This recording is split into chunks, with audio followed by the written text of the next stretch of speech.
This is your News Source Evening Bulletin for today, Tuesday, the 10th day of October in the year 2023. I'm Gordon Mosley reporting, and here's what we're tracking tonight.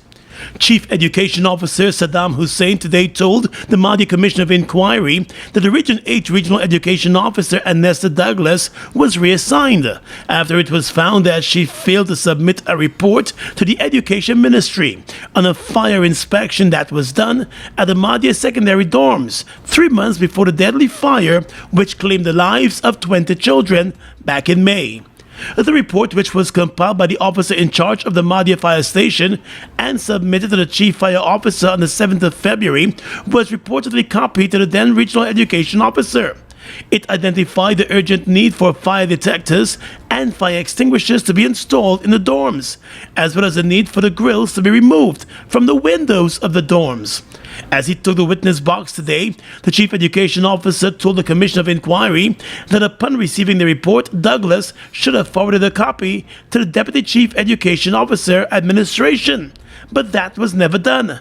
He said the report never reached his office. But while the Chief Education Officer sought to shift blame, telling the Commission that it is the Ministry of Local Government that has full responsibility for the maintenance of educational institutions and facilities such as dorms in the 10 regions, the counsel to the Commission, Keoma Griffith, pointed out that the UNICEF-funded report, which was submitted to the Education Ministry in May of 2022 and was laid before the Cabinet, also highlighted the same issues more than a year before. Admitting that there was non-compliance with the recommendations outlined in the UNICEF report, the Chief Education Officer, in his more than 2-hour-long testimony, maintained that the Ministry of Education was not aware of the contents of the report submitted by the fire officer. Earlier in his testimony, the Chief Education Officer said the UNICEF-funded report did not identify the need for fire prevention equipment to be installed in the dorms, and noted that the Mahdia dorms were not among the top 5 dorms that required urgent attention. Based on the very report, which has brought so much debate and contention, that very report says that Mahdia was not one of the top priorities to be addressed. In fact, Mahdia had one issue, and that is with a constant supply of electricity and water. Secondly, in that very report, the conduct of that report involved the stakeholders of that dormitory to give their views on what was needed. The students, male, female, the head teacher of the school, the parent school, the dormitory staff. And in that report you will find that none of them said that there were issues with fire extinguisher and firefighting tools. But while reading sections of the report, the counsel to the Commission pointed out that the report had clearly outlined the need for fire exit signs to be placed in both dorms, as well as other fire prevention equipment. It says placement and amount of smoke detectors. 1 smoke detector shall be installed in every room and in corridors. Fire alarm systems, fire extinguishers. As at May 2023, was there a single fire alarm and or smoke detector system installed at the Mahdia dormitory? I would not know. I don't believe that they were, but I would not specifically know. Was there a single fire alarm system at the dorms in Mahdia? Again, I would not know specifically if there was one. In his ministry's defense, the Chief Education Officer told the Commission of Inquiry that at the time of the report, the national budget was already approved, and the report called for more than $3 billion in repairs and modifications to the school dorms. He said using resources available, the Ministry of Education began to act on that report. He said from 2022 to date, more than $880 million has been expended to upgrade and expand dorms across the country in keeping with the UNICEF-funded report.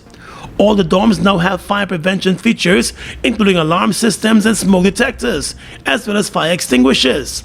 The Chief Education Officer said in addition to the $882 million, the Education Ministry also spent $79 million to provide critical assistance to those who were affected. More news coming up in just a moment.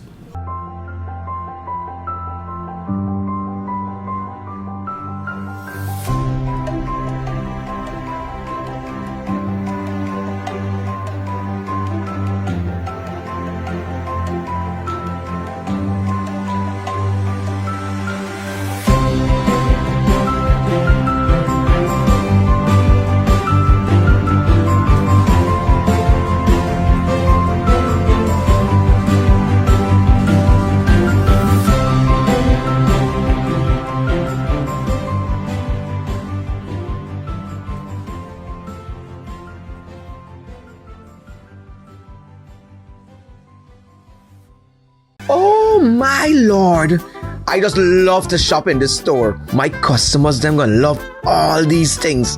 So many different things in one place.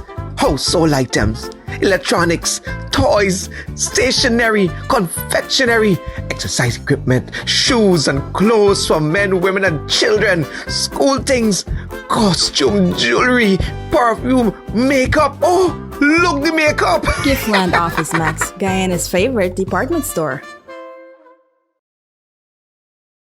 Having your own car means peace of mind. Having your own car means comfort and convenience. Having your own car means freedom to get there on your own time.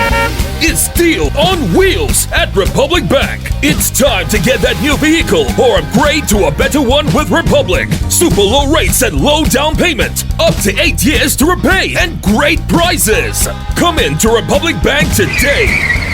Republic Bank, we're the one for you. Bust the flavors. We're full of flavors. Bust the flavors, that my crave for. We're full of flavors. Tell your neighbors about the bust the flavors. Grab a bust the flavors. Yeah, thirst buster. Grab a buster. Bust the flavor, taste the savor. Bust the flavors. Bust the flavors.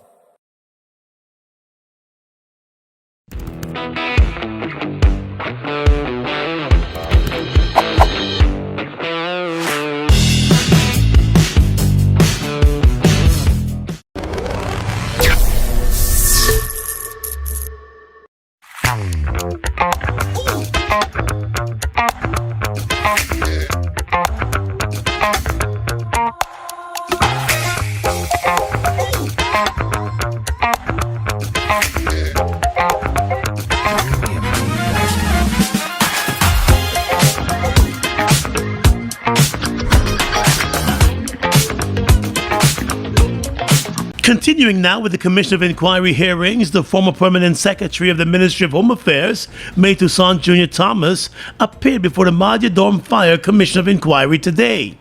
And she testified that she cannot recall ever receiving a report from the officer in charge of the Madia fire station, detailing the challenges that fire station was facing as a result of the absence of adequate resources. According to that report from the fire service, the fire station lacked basic equipment and tools at the time of the Madia fire back in May. The fire claimed the lives of 20 children. Thomas, who was the permanent secretary at the Home Affairs Ministry at the time of the fire, said that had the report been submitted to her office, she would have immediately consulted with the permanent secretaries of the Ministries of Education and local government to have those issues resolved. As permanent secretary, if I had seen it as urgent, I would have had a reporting structure where I would have said, Minister Ben, please see, please advise, and I'm sure that he would have taken it to even his colleague minister for whichever the dorm fell under directly. Last week, the acting chief fire officer Gregory Wickham told the Commission of Inquiry that the Guyana Fire Service was unable to acquire key firefighting tools and equipment such as breathing apparatus, water bowsers, sledgehammers, and cutting tools due to a lack of financial resources. But Thomas told the Commission of Inquiry that the Minister of Home Affairs, Robeson Ben, during their weekly meetings with the fire service, insisted that fire tenders must be fully equipped, and where there was an urgent need, that approaches should be made to the Cabinet and by extension the Parliament. Saying that we don't have funds was only one way out. As all permanent secretaries and all agency heads know, there is provision for contingency fund, there is provision for the supplementary papers to the Ministry of Finance and his cabinet paper also, and once properly justified, I am sure it will be considered at that. Throughout her more than 1 hour long testimony, Thomas told the Commission that the Home Affairs Minister had repeatedly warned firefighters that should they report to a scene of a fire without the required protective gear and tools, they would be penalized. Where he would have insisted that a hammer, the saw, these different tools of trade be on each truck for when it happens. A simple thing like old jackets that an old fireman turning up there, a retiree or whatever, may not have his gear. Of course, he would have had to lodge it at when he was retiring. That it can be there for him to throw on and probably reactivate back himself.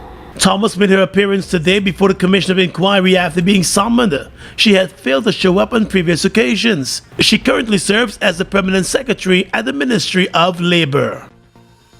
Opposition Member of Parliament Senior Counsel Roysdale Ford has written to the Minister of Natural Resources Vikram Bharat requesting a copy of the investigation report conducted into the unauthorized negotiations between the head of the petroleum unit in the Ministry of Natural Resources and the ExxonMobil company over the audit report and the change to the expenses that were flagged by the Guyana Revenue Authority.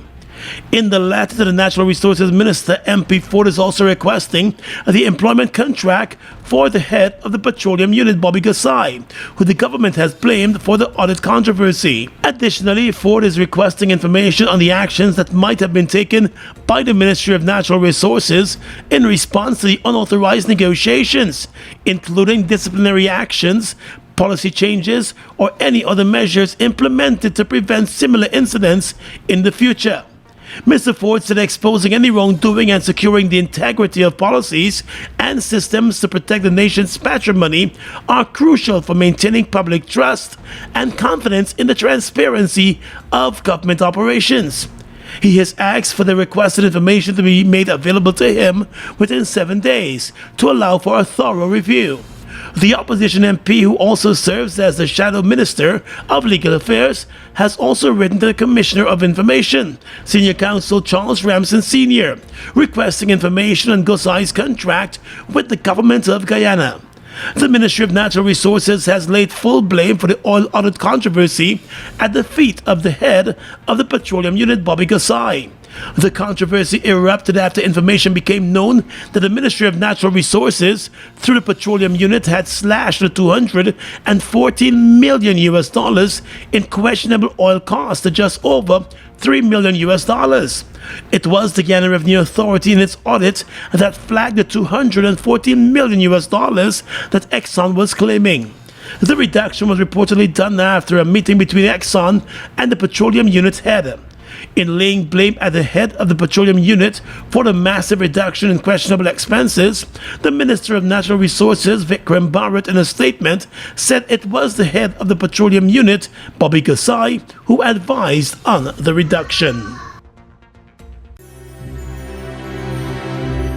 Hits and Jams Entertainment, along with Moet Champagne, brings to you Eden, a premium white and gold garden party on Sunday, October 15th at the Promenade Gardens. Show up for Eden in your white and gold or toga outfit and experience a garden party with amazing decor, food, drink, and great vibes. Eden. Get a free toga outfit with every purchase of a general ticket for only $5,000 while stocks last. Also, get one free bottle of Moet, one cocktail table, and a toga outfit for only $15,000. Eden is brought to you by Moet Champagne and Hits and Jams Entertainment. Eden.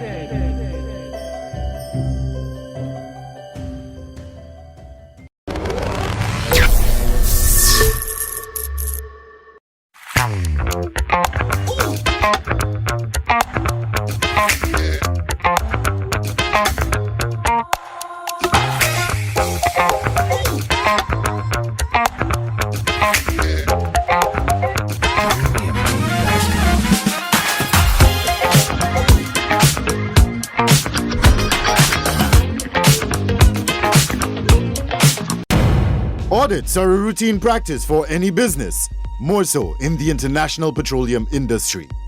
These audits ensure that the expenses incurred by ExxonMobil are aligned with cost to recoverable expenditures. Guyana has been working to ensure that audits are done in a transparent manner, utilizing international and local expertise. Having your own car means peace of mind. Having your own car means comfort and convenience. Having your own car means freedom to get there on your own time. It's Deal on Wheels at Republic Bank. It's time to get that new vehicle or upgrade to a better one with Republic. Super low rates and low down payment. Up to 8 years to repay and great prizes. Come in to Republic Bank today. Republic Bank. We're the one for you.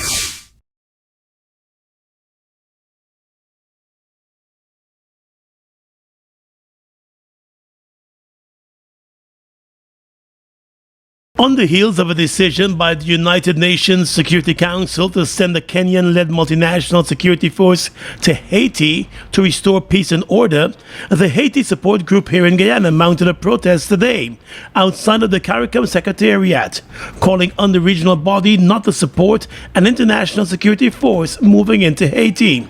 Standing on the picket line today, a member of the Guyana Haiti support group, Danuta Radzik, told news source that Haiti does not need another intervention. And the majority of Haitians do not want any intervention or any invasion. They have said that over and over again.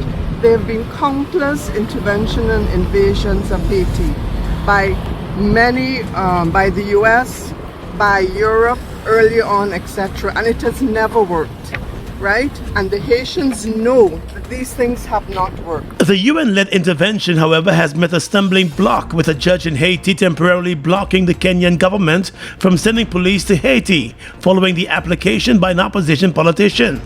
However, together with Charlene Wilkinson, who is a University of Guyana lecturer and a member of the Guyana Haiti group, Radzik admitted that none of the interventions in the past worked to the benefit of the people of Haiti. And Ariel Henry, right, who is the president, he's a de facto president. He was not elected by the Haitian people.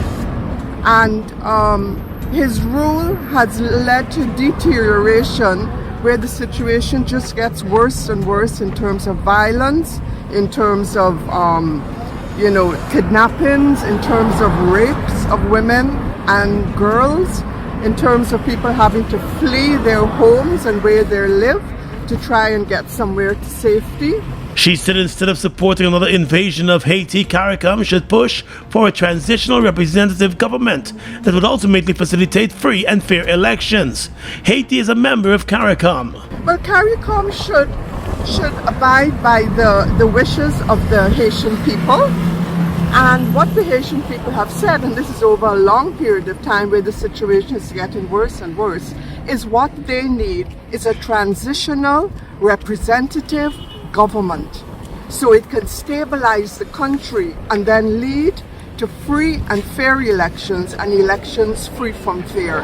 Because right now, Ariel Henry is not an elected leader, but unfortunately, the UN, and it seems even CARICOM, is recognizing him and therefore allowing him to rule Haiti. Last July, CARICOM said it was in support of moves by international partners such as Kenya to strengthen the Haitian National Police.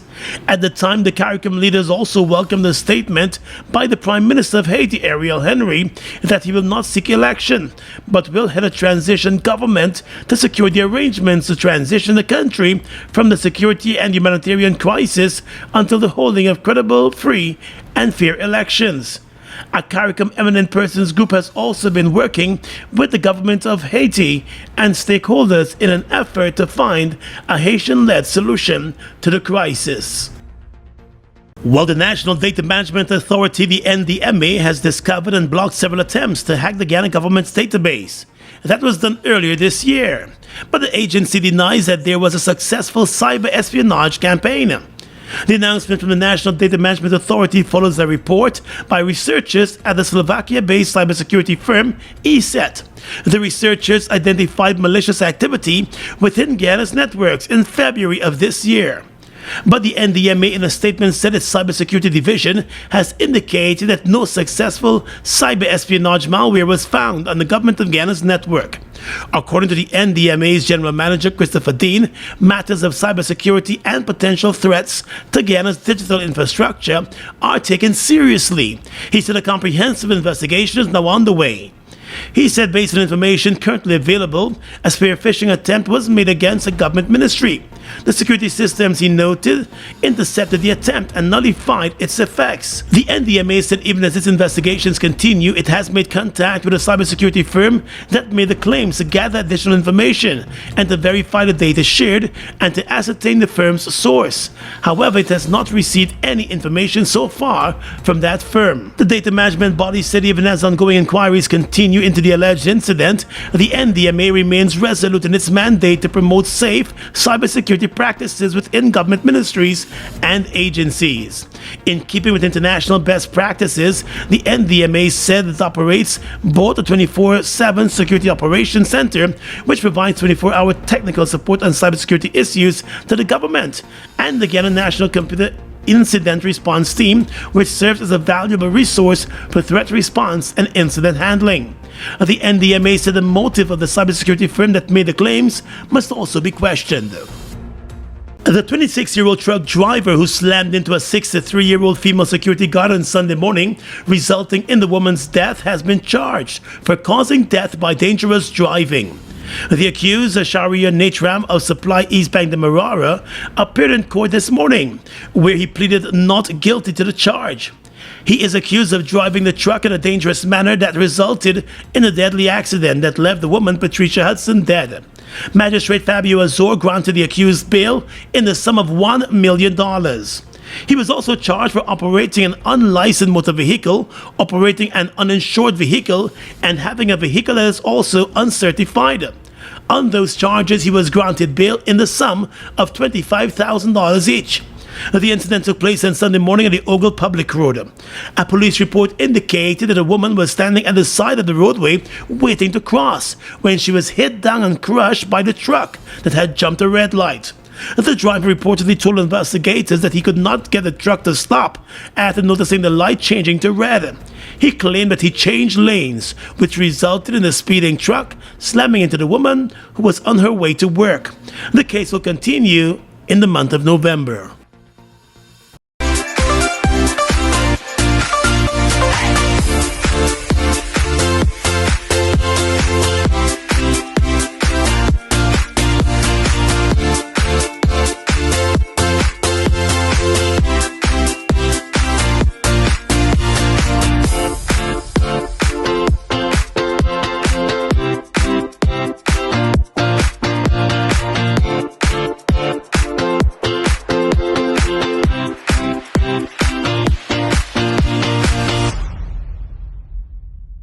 Guyana's economy is rapidly transforming, and we're all part of it.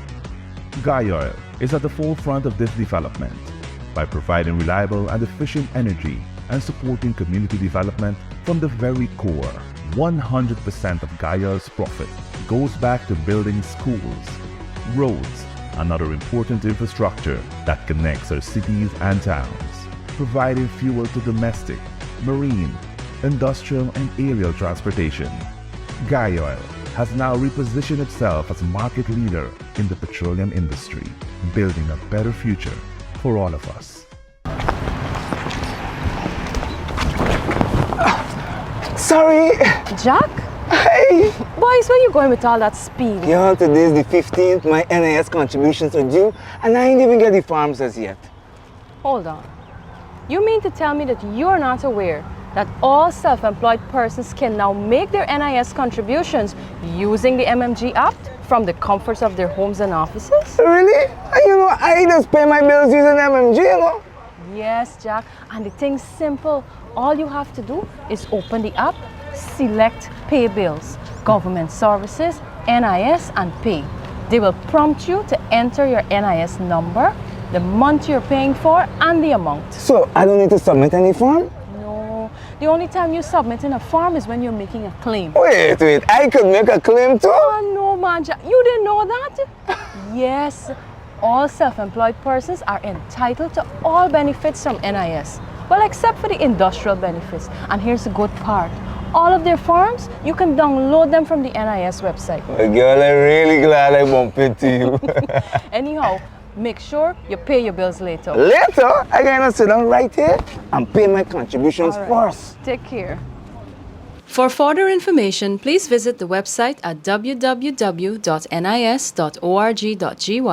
the National Insurance Scheme Facebook page, or your nearest NIS office. Food Max Supermarket, located on the ground floor at the Giftland Mall, is your one-stop shop for all your grocery needs. We stock a variety of imported frozen meat and food products, fresh produce, and pet supplies, freshly made bread.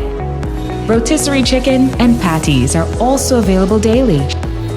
Shopping comfort today at Food Max and let our courteous staff assist you in satisfying your shopping needs. Food Max, the fresh food specialist. It's one of your biggest goals, getting your own home, where memories are made, where happiness lives. You may feel that home ownership or renovation is beyond your reach, but we at Republic want you to know that there's always a way. Ask us about our suite of mortgages. Let's help make your housing wishes come true. Or advise on how the equity in your existing home can finance other dreams and goals. Call or go online to learn more.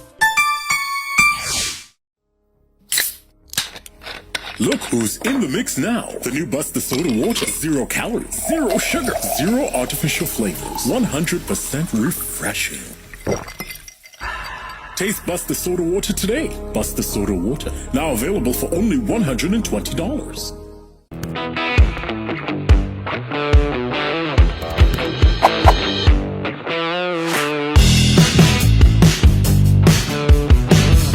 With your regional and international news tonight, I'm Svetlana Marshall. In the region, the Dominican Republic is arranging the evacuated citizens in Israel who are interested in escaping the war. In a statement, the Ministry of Foreign Affairs said that so far, about 17 Dominicans have contacted the ministry in Tel Aviv to be evacuated. The ministry said it is in contact with its allies to arrange for Dominicans to be transferred home or to another state where they can stay until the conflict subsides. So far, there has not been any reports of Dominicans being killed or injured in the conflict. The ministry added that embassy staff remain protected. Dominicans are advised to contact the ministry if in need of assistance. A judge has upheld an opposition politician's request for an interim injunction temporarily preventing the Kenyan government from sending police to the Caribbean Community CARICOM country of Haiti at the head of an UN-backed mission aiming to restore peace and security in the French-speaking country. The applicant had argued that the deployment was unconstitutional as it was not backed by any law or treaty. Last week, the UN Security Council approved a Kenyan-led multinational security force, with the African country promising 1,000 police officers. The resolution was penned by the United States and Ecuador. The UN said the international mission has been approved for an initial period of a year, with a review after 9 months. It will be led by Kenya, and several of Haiti's Caribbean neighbors, including Antigua and Barbuda, Jamaica, the Bahamas, and Belize, have also pledged their support. International media reports that a judge issued a conservatory order restraining the respondents from deploying police officers to Haiti or any other country until October 24, 2023. And finally tonight, international news. Israeli airstrikes hammered Gaza on Tuesday, razing entire districts and filling morgues with dead Palestinians as Israel took revenge for the Hamas assaults that have triggered some of the worst bloodletting in 75 years of conflict, according to Reuters. Across the barrier wall enclosing the coastal enclave, Israeli soldiers collected the last of Israel's dead, 4 days after Hamas gunmen rampaged through towns, killing hundreds of people in the deadliest Palestinian militant attack in Israel's history. Hamas militants holding Israeli soldiers and civilians hostage had threatened to execute a captive for each home in Gaza hit, but as night fell on Tuesday, there was no indication they had done so. But Israel's defense minister said its forces were gearing up for a ground offensive. And that's your News Source Evening Bulletin for tonight. I'm Svetlana Marshall reporting and encouraging you to stay safe.